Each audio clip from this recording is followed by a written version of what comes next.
আজকে কিছুক্ষণ পরেই আমাকে বের হইতে হবে অফিসের জন্য।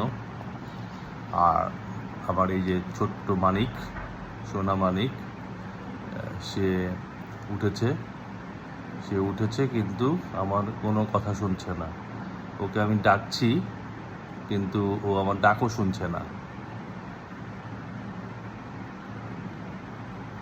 আব্বু,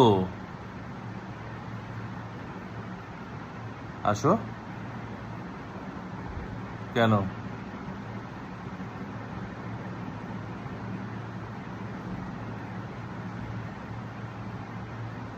এর মূল কারণ হচ্ছে ওর ঘুম থেকে রেগুলার ওঠার সময় হচ্ছে 9:30 থেকে 10টা।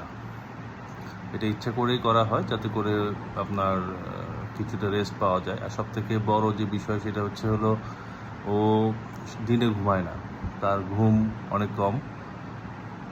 আমার নিজেরও এই অভ্যাসটা আছে, আমার ঘুমও কম্পারেটিভলি কম। এখন গতকালকে তাকে আমি ইচ্ছা করে ঘুম পাড়িয়েছি দেরি করে, রুটিন ব্রেক করেছি। 10:30 পৌনে 11টার দিকে ঘুমিয়েছে এই চিন্তা করে যে 9টা-10টার দিকে ঘুম থেকে উঠবে। আজকে সে ভোরে উঠেছে, এখন পর্যন্ত ঘুমায় নেই। বাট বাস্তবতা হচ্ছে যে তার তো ঘুম প্রয়োজন। তো ঘুম প্রয়োজন দিক থেকে তার ঘুমাতে ইচ্ছা করছে না। এই দুইটার যে চূড়ান্ত রকম যুদ্ধ, এই যুদ্ধের মধ্যেই আমার ছেলেটা আছে। আব্বু, তুমি কি একটু ঘুমাবে?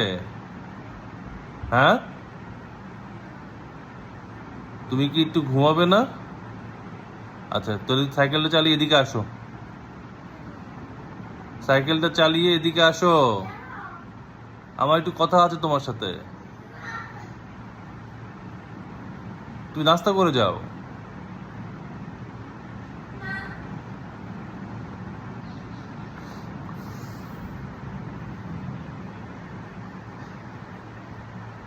আমার ছেলের বয়স 3.5 বছর, এবং যারা বলেন যে বাচ্চা 1 বছর হলেই আপনার সব সমস্যা সমাধান, তাদের জন্য বিশাল হা হা হা। বাচ্চা যত বড় হবে তত ঝামেলা বাড়বে। আমার বয়স 40-এর উপরে, আমি আমার বাবা মার জন্য আরো বড় ঝামেলা। বুঝতে পেরেছেন?